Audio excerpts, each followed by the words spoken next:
Assalamualaikum warahmatullahi wabarakatuh. Perkenalkan, nama saya Dina Sariwarna.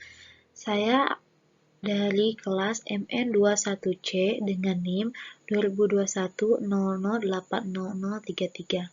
Di sini saya akan menjelaskan tentang tujuan manajemen risiko keuangan. Kita ke pembahasan.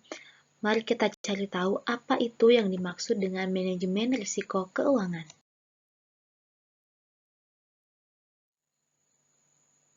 Manajemen risiko keuangan adalah praktik bisnis yang melibatkan penilaian, pengukuran, dan pengelolaan risiko yang terkait dengan keuangan.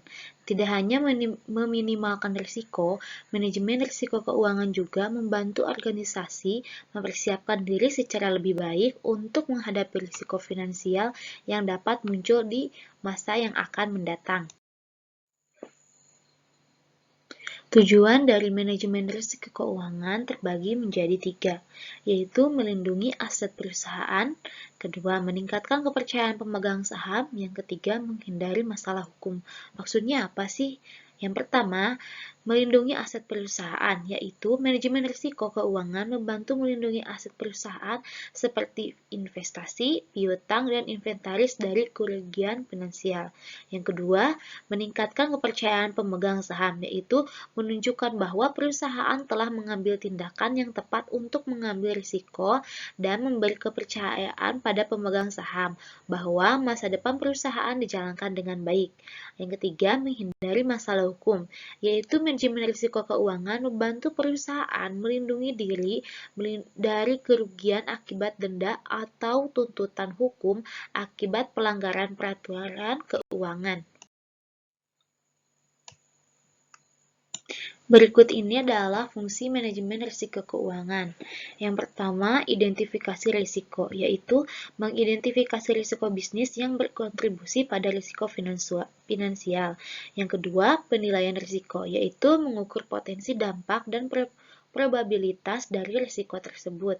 Yang ketiga, pengembangan strategi, yaitu mengembangkan strategi untuk mengurangi atau mengelola risiko.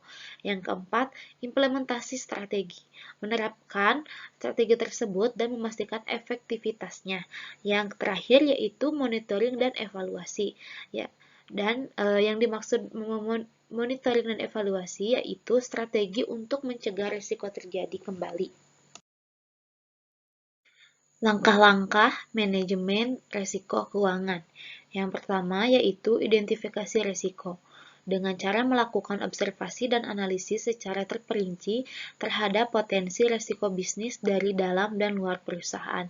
Yang kedua, prioritaskan risiko, yaitu menganalisis dampak dan kemungkinan terjadi risiko, menetapkan prioritas risiko yang harus ditanggulangi.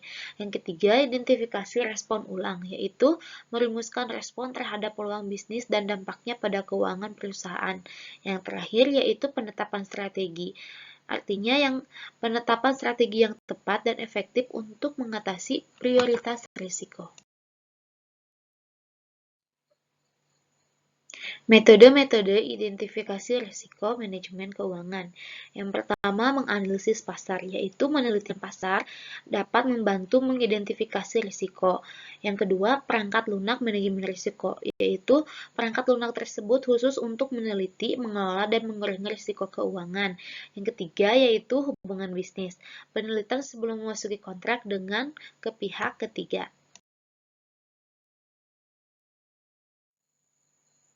Pengukuran risiko keuangan. Yang pertama, VAR, Valued at Risk. VAR melihat tepi bawah dari distribusi probabilitas atau tile dari portofolio investasi. Lalu CVAR atau Conditional Value at Risk, mirip dengan VAR, namun melihat tingkat kerugian yang lebih rendah dalam distribusi probabilitas.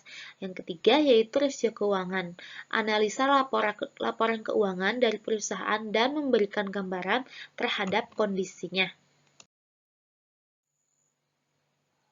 Manajemen risiko keuangan dalam praktik bisnis. Yang pertama yaitu ada industri asuransi, yang artinya jamin risiko yang terkadang berbahaya di beberapa lingkup seperti pelanggan yang setia, manajemen risiko di industri film, panduan manajemen risiko keuangan untuk pemilik usaha kecil. Yang kedua, industri perbankan untuk meningkatkan stabilitas keuangan dengan memastikan keamanan modal yang dimiliki, yaitu memahami risiko perbankan, perkembangan manajemen risiko keuangan di era digital, dan manajemen risiko keuangan untuk teknologi finansial. Yang ketiga yaitu industri investasi dengan cara melindungi keuntungan dalam kondisi pasar berfluktuasi. Yang pertama, mengendalikan risiko melalui diversifikasi investasi. Yang kedua, manajemen risiko dan manajemen strategi investasi. Dan yang ketiga, manajemen risiko dalam investasi pasar saham.